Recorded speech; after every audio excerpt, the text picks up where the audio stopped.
देखिए कामरान साहब, जहाँ तक जो बातें सामने आई हैं, इलेक्शन काफ़ी मुतनाज़ा बन गया। जो हुकूमत साजी होगी वो भी मुतनाज़ा होगी। इसलिए मैं नहीं समझता हुकूमत साजी कोई हल है इन मामलात का। आज जो हुकूमत बनेगी उसके बस की बात नहीं है कि वो मसाइल का मुकाबला कर सके, जो चैलेंजेस हैं उनको मुकाबला कर सके। ना सलाहियत है और ना मैंडेट है। आप देख लें, जो जमातें हैं, अगर पीपल्स पार्टी हुकूमत में शामिल नहीं होती, सपोर्ट करती है, जो अभी तक बात चल रही है कि सपोर्ट करेंगे प्राइम मिनिस्टर को लेकिन हुकूमत में शामिल नहीं होंगे, फिर तो प्राइम मिनिस्टर डेली वेजेस का प्राइम मिनिस्टर बन जाएगा। जिस दिन भी पीपल्स पार्टी चाहेगी फारिग हो जाएगा।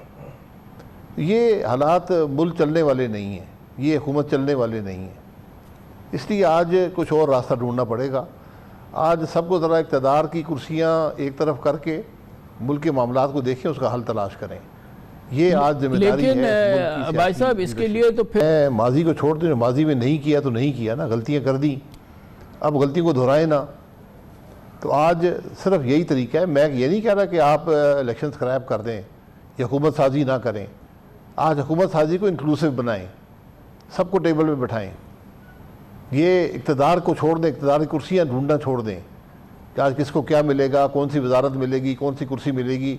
कुछ नहीं है इन कुर्सियों के अंदर, कुछ नहीं मिलेगा किसी को भी यहाँ से। अगर आप मुल्क के मसाइल हल करने की सलाहियत नहीं रखते तो आप क्या करेंगे? अगर आपके पास मॉरल अथॉरिटी नहीं है हुकूमत करने की तो आप क्या करेंगे? अगर आपके पास मैंडेट नहीं है तो आप क्या करेंगे? इसलिए आज जो भी इलेक्ट हो गए बैठें वहाँ पर, जो सारी जमातें हैं बैठें और हल मुल्क का तलाश करें। अब मुल्क की मौजूदा इंतहाई हसास सूरत हाल पर बात करेंगे और इसके लिए हमने दावत दी है साबिक वज़ीर-ए-आज़म जनाब शाहिद खाकान अब्बासी को। बेपनाह सियासी मामलात का तजुर्बा है। अब्बासी साहब को बहुत बहुत शुक्रिया। शाहिद खाकान अब्बासी साहब, बहरहाल जैसे भी इलेक्शन होने थे वैसे ही हो गए और मोर और लेस जैसे नताइज आने थे वो भी आ गए, जो इल्ज़ामात लगने थे वो भी लग गए। लेकिन बहरहाल अब हुकूमत साजी होनी है। एक चीज़ हमने देखा है at the end of the tunnel, छोटी सी शुआ है, वो ये कि तमाम सियासी जमातें वो कहती हैं अब जो भी नतीजा निकला है वो एहतजाज कर रही हैं, सब कुछ कर रही हैं। वो कह रहे हैं हम मगर पार्लियामेंट में जाके बैठेंगे। और पाकिस्तान की भी इस वक्त शदीद ज़रूरत है कि हुकूमत साजी हो ताकि ये ऊँट किसी करवट बैठे और पाकिस्तान की मईशत जो इस वक्त मुतहम्मिल नहीं हो सकती किसी भी किस्म के सियासी बहरान का, उसको उसकी तरफ तवज्जो दी जा सके। आपको इस वक्त सूरत हाल कैसे नज़र आ रही है और अब इसका फौरी हल क्या होना चाहिए? देखिए कामरान साहब, जहाँ तक जो बातें सामने आई हैं, इलेक्शन काफ़ी मुतनाज़ा बन गया। जो हुकूमत साजी होगी वो भी मुतनाज़ा होगी। इसलिए मैं नहीं समझता हुकूमत साजी कोई हल है इन मामलात का। आज जो हुकूमत बनेगी उसके बस की बात नहीं है कि वो मसाइल का मुकाबला कर सके, जो चैलेंजेस हैं उनको मुकाबला कर सके। ना सलाहियत है और ना मैंडेट है। आप देख लें, जो जमातें हैं, अगर पीपल्स पार्टी हुकूमत में शामिल नहीं होती,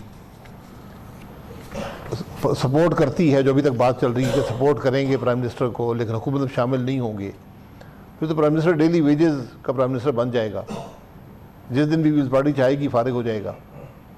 ये हालात मुल्क चलने वाले नहीं हैं, ये हुकूमत चलने वाले नहीं हैं। इसलिए आज कुछ और रास्ता ढूंढना पड़ेगा। आज सबको ज़रा इक़्तिदार की कुर्सियाँ एक तरफ करके मुल्क के मामलात को देखें, उसका हल तलाश करें। ये आज जिम्मेदारी है। लेकिन भाई साहब, इसके लिए तो फिर देखिए, अगर हुकूमत नहीं बनती तो इलेक्शन स्क्रैप करने पड़ेंगे। और ये पूरी जो एक्सरसाइज है, पहले भी हमारा तो कहना यही था कि इलेक्शन ना कराएं आप और किसी सूरत से कोई नेशनल कंसेंसस बिल्ड करें, डेवलप करें, जो कि आपको हर सूरत में चाहिए, अव्वल चाहिए, आखिर चाहिए। लेकिन इस वक्त की सूरत हाल में तो अभी इलेक्शन के रिजल्ट्स को, इलेक्शन को स्क्रैप करना पड़ेगा ऑल टुगेदर।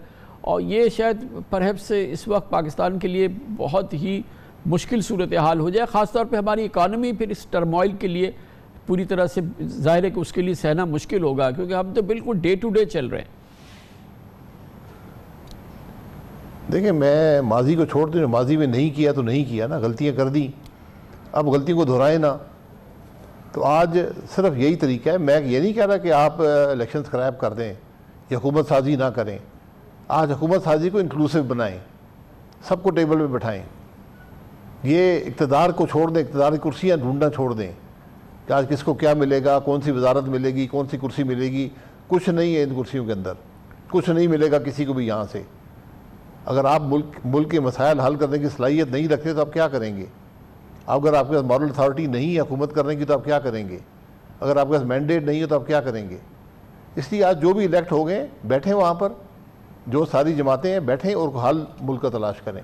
बट कौन बैठेगा ये फैसला बाद में हो जाएगा। लेकिन sir easier said than done, क्योंकि ये अब कैसे मुमकिन होगा कि चले ये तो जमातें जो हैं इस तरफ की MQM हो गई और पीपल्स पार्टी हो गई और नून लीग हो गई, ये तो चले जोड़ी हुई हैं, मगर PTI कहाँ इनके साथ बैठेगी और कहाँ वो हुकूमत में शामिल होगी? कौन इनको जोड़ेगा, कौन इनको बिठाएगा? जो आप तो एक नेशनल गवर्नमेंट की बात कर रहे हैं, परहैप्स वो कहना तो बहुत अच्छा है, उससे अच्छी तो कोई बात ही नहीं है, मगर ये पीपल्स पार्टी नून लीग एक दूसरे के साथ अभी नहीं बैठ रही है, तो PTI कहाँ से बैठेगी? मैं यही कह रहा हूँ, ये नहीं हो रहा ना। आप हुकूमत साजी में शामिल करने की बात मत करें, आप मुल्क के मामलात को हल करने की बात करें। मैं तो ये सुनना चाहता हूँ आज की पॉलिटिकल लीडरशिप से। अभी तक तो बात यही सुनते हैं कि वज़ीर-ए-आज़म किसको बनेगा, कौन सी वजारतें किसको मिलेंगी, कौन चीफ मिनिस्टर बनेगा, ये बातें आ रही हैं। ये बातें तो पहले भी थी। 6 महीने में कौन सी तरबियत हासिल कर ली है हमारे जो आज हुकूमत बना रहे हैं, जो कोलिशन हुकूमत बना रहा है, कौन सी तरबियत उनको मिली है 6 महीने में कि आज मामलात को हल कर लेंगे? 16 महीने तक एक नाकाम हुकूमत रही है मुल्क के अंदर। तो इसलिए और आज चैलेंजेस बहुत बढ़ गए हैं, इसलिए एक कोशिश करें हुकूमत साजी से पहले कि हम सब इकट्ठे बैठ सकें और आगे चल सकें। इसमें इमरान खान का होना ज़रूरी है। अगर वो नहीं शामिल होते तो ठीक है, फिर आप अपना काम करें जो भी करते हैं, लेकिन वहाँ से भी इक़्तिदार की बू मत आए, इक़्तिदार की हवस की बू ना आए। बहरहाल आपकी बात में यकीनन वज़न है कि वो जमात जिसका पास निशान भी नहीं था, जिसका नाम भी नहीं था, जिसके पास कैंपेन भी नहीं थी, जिसके लिए कोई भी एक ऐसी चीज़ जो नॉर्मल किसी पार्टी की अवेलेबल थी वो नहीं थी PTI के बाद, उसके बावजूद उनको इतनी बड़ी तादाद में वोट मिले हैं। तो आप ये समझते हैं कि वो एक स्ट्रॉन्ग अपोजिशन का किरदार मुल्क के लिए इस वक्त उसकी ज़रूरत नहीं है, बल्कि एक इंक्लूसिव गवर्नमेंट की ज़रूरत है? जी बिल्कुल, एक इंक्लूसिव गवर्नमेंट हो। अगर आपने प्राइम मिनिस्टर उन लोगों में से बनाना है जो आज़ाद मुंतखब हुए हैं, तो ये काम भी कर दें, इन कुर्सियों को एक तरफ कर दें। आप यकीन करें कामरान साहब, मुझे 36 साल सियासत में हो गए, जितने मुश्किल हालात आज मुल्क के हैं, आप किसी जमात को सारी सीटें मुल्क की दे दें, कुछ नहीं कर पाएगी। इसलिए आज इकट्ठे होने की ज़रूरत है। आज ये जो ज़ख्म लग गए हैं, जिसने भी लगाए हैं उसको छोड़ें एक तरफ। आज मुल्क के मामलात को हल करने के लिए इकट्ठे हों, और उसमें फ़ौज की ज़रूरत भी है, इसमें चीफ जस्टिस आप सब इकट्ठे बैठे आगे के रास्ते का। आप मुखातिब पॉलिटिशियंस के साथ ही है ना कि ये पहली जिम्मेदारी तो नवाज शरीफ साहब की, आसिफ जरदारी साहब की और इमरान खान साहब की है ना कि यही करें ना, या आप कह रहे हैं कि फ़ौज ये करवाए? किसी के करवाने से तो नहीं होगा जी। ये स्टेक होल्डर, फ़ौज करवाए या ना करवाए, फ़ौज भी आज स्टेक होल्डर है मुल्क की सियासत में। आज जुडिशरी भी स्टेक होल्डर है मुल्क की सियासत में। तो सब बैठे हैं एक टेबल पर, जिस दिन ये बैठे हुए नज़र आए आपको हल मिल जाएगा। अगर ये इलेक्शन से पहले बैठ जाते तो बहुत अच्छी बात थी, नहीं बैठे हैं, आज बैठ जाएं जब इलेक्शन हो गए। लेकिन भाई साहब इसमें 3-4 चीज़ें अभी तो PTI के जो लोग जीते हैं उनके पास आइडेंटिटी भी नहीं है, वो इधर उधर भाग रहे हैं, मुख्तलिफ चीज़ें कर रहे हैं, ऑप्शंस अप्लाई कर रहे हैं। और दूसरी चीज़ ये कि उनके बहुत सारे लोग अभी रूपोश हैं, छुपे हुए हैं। इमरान खान तो ज़ाहिर गिरफ़्तार हैं और भी बहुत से लोग गिरफ़्तार हैं। तो ये और फिर ये कि जो उनकी शिकायत हैं ख़ास तौर पे इलेक्शन के हवाले से, आपने देखा कि इस्लामाबाद की आज तीनों नशिस्तों पे जहाँ पे नून लीग और उसका एक हिमायत याफ्ता जीता है, और जो नून लीग ही समझिए तीनों नशिस्तें हैं, आज इस्लामाबाद हाई कोर्ट ने तीनों के नोटिफिकेशन जो है वो सस्पेंड कर दिए हैं। तो ये इस किस्म की सूरत हाल में ये भी तो है कि जो जस्टिस है या जो अगर कहीं धांधली हुई है तो उसको भी तो फिक्स करना ज़रूरी है ना। जी आप वो तो साथ साथ फिक्स करते रहे ना, उसको फिक्स करना बहुत ज़रूरी है। मैं इस्लामाबाद में रहता हूँ, आप यहाँ बाज़ार में चले जाएं, पूछ लें इलेक्शन कौन जीता है। जो रावलपिंडी डिवीज़न में हुआ है वो भी आपके सामने है, जो कमिश्नर ने खुद कह दिया है। इन चीज़ों को आपको ठीक करना पड़ेगा, लेकिन ये वक्त के साथ साथ करें, ये भी उसके अंदर शामिल करें कि हम इलेक्शन को कैसे मुल्क में गैर मुतनाज़ा बनाया करेंगे। ये इलेक्शन तो मुतनाज़ा हो गए, पूरी दुनिया आपके बारे में क्या कह रही है? आप ज़रा इंटरनेशनल मीडिया आप मुझसे बेहतर देखते हैं। इसलिए आज मैं कह रहा हूँ कि आज बड़ी जिम्मेदारी इस मुल्क की पॉलिटिकल लीडरशिप की है कि इस मामले को निपटाएं, इस मामले को हल करें। ये तफरीक से कुछ ना मिला है ना मिलेगा। लेकिन सिर्फ पॉलिटिकल लीडरशिप से भी नहीं बात बनेगी। जैसे आपने कहा कि इसमें तो अदलिया को भी शामिल होना चाहिए, वो भी एक स्टेक होल्डर है। जाहिर है कि जो इलेक्शन के जो हुआ उस पर अगर पीटीआई को निशान नहीं मिला या उसका नाम नहीं मिल सका उसको, तो बहरहाल वो तो हुआ सुप्रीम कोर्ट के फैसले के नतीजे में ना। और फिर जाहिर है कि ये इलेक्शन की monitoring, election commission of Pakistan ने इलेक्शन कंडक्ट किए हैं, तो ये तमाम चीज़ों के अंदर तमाम इदारे बैठेंगे नहीं तो मसले का तो हल नहीं निकलेगा। सर वो स्टेक होल्डर्स नहीं है इक़्तिदार में। मैं जो इक़्तिदार में स्टेक होल्डर्स हैं उनकी बात कर रहा हूँ। बाकी मसाइल आप हल करते रहें ना, वो तो वक्त के साथ हल करने पड़ेंगे कि हम ये इंश्योर करें कि अगला इलेक्शन हमारे मुल्क में फेयर हो जाएगा। तो आज उसका रास्ता बनाएं और आज के मामलात हल करने के लिए मैंने एक तजवीज़ दी है ना। अगर किसी का बेहतर तजवीज़ है तो वो बता दें। मैं आपसे बिल्कुल पूरे वसूख से जो मेरा तजर्बा है आपको बता रहा हूँ कि आज आप किसी भी जमात को, इस मुल्क की जमात को, पाकिस्तान की हर सीट, हर असेंबली की सीट दे दें, कुछ नहीं कर सकेगी। इसलिए सब इकट्ठे बैठेंगे तो आगे मामले का हल आपको मिलेगा। इसमें कितनी बड़ी जिम्मेदारी है आज पाकिस्तान मुस्लिम लीग नून की, जिसने कि कुछ अब देखे ना आज की इस डेवलपमेंट के बाद, इस्लामाबाद के बाद कोई 70-72 सीटें टोटल है। उसके बेसिस पे आप पूरी गवर्नमेंट, अभी बात तो ये हो रही है कि वो पूरी फेडरल गवर्नमेंट उनके पास हो, प्राइम मिनिस्टर उनके पास हो, बड़ी एक कैबिनेट उनके पास हो। ऑब्वियसली उनको चीफ मिनिस्टर पंजाब मिल गया है मरीम नवाज़ की शक्ल में। तो जिस तरह के जो इलेक्शन रिजल्ट्स हैं उसके बाद PMLN जो है वो उसकी कितनी बड़ी जिम्मेदारी है, क्योंकि ये उसको वो चीज़ मिल रही है जो बेसिकली उसका बराह रास्त तो राइट नहीं है। देखिए, राइट हो या ना हो, राइट तो आप पता कर लेना राइट किसका है। उस राइट को छोड़ दें, एक तरफ कर दें, जो हुआ है उसको एक तरफ कर दें, फिलहाल उसको ठीक करने की कोशिश करें। तो ये कैबिनेट मिल जाना कोई कामयाबी नहीं है, आज वज़ारत उज़्मा मिलना कोई कामयाबी नहीं है। अगर आप मुझसे पूछते हैं, मेरा मशवरा पाकिस्तान मुस्लिम लीग नून को, मियाँ साहब को ये होगा कि इस इक़्तिदार से दूर रहें। मुस्लिम लीग ने 2022 के हुकूमत बनाकर बेपनाह नुकसान उठाया और ये आज इक़्तिदार में आना उसके वजूद को ख़तरा होगा। जो इंतखाबी नताइज है भाई साहब, आपका बेपनाह तजुर्बा है इलेक्शंस का, फिर नून लीग की जानिब से इलेक्शन का, ये सारे ये काफ़ी इसको सेटबैक ही कहेंगे ना, जो नून लीग के जो नताइज आए हैं, नेशनल जो नताइज आए हैं, और जिस तरह से फिर कम्प्लीटली एक कन्फाइंड नज़र आती है नून लीग एक तरह से देखा जाए तो पंजाब के अंदर, और फिर जो नंबर्स हैं और जो सीट्स, उसके बावजूद जो भी इल्ज़ामात हैं, ये एक बहुत बड़ा सेटबैक है ना मुस्लिम लीग नून के लिए। देखिए, सेटबैक की वजूहत, आज मुस्लिम लीग नून को इंट्रोस्पेक्शन की ज़रूरत है कि इलेक्शन में क्या नताइज, क्या हुआ है, वोट कहाँ गया। और मैं इस बात की सारी जिम्मेदारी जो है, जो 16 महीने की हुकूमत है, उस पर डालता हूँ। ज़्यादातर जिम्मेदारी वहाँ की है, क्योंकि आपको तो बयानिया ही नहीं रहा था कि जिसको लेकर आप आवाम के पास जाते। और जो इलेक्शन की बात आप करते हैं, हम तो ये अभी तक हल नहीं कर सके कि फॉर्म 45 ठीक है या फॉर्म 47 ठीक है। ये हमारे इलेक्शन की आज कैफियत है। दोनों फॉर्म इलेक्शन कमीशन के होते हैं, उनके अफसरान जारी करते हैं, तो वो आज उसको रिकंसाइल नहीं कर पाते, तो इलेक्शन में क्या, इलेक्शन का क्या हैसियत रह गई है।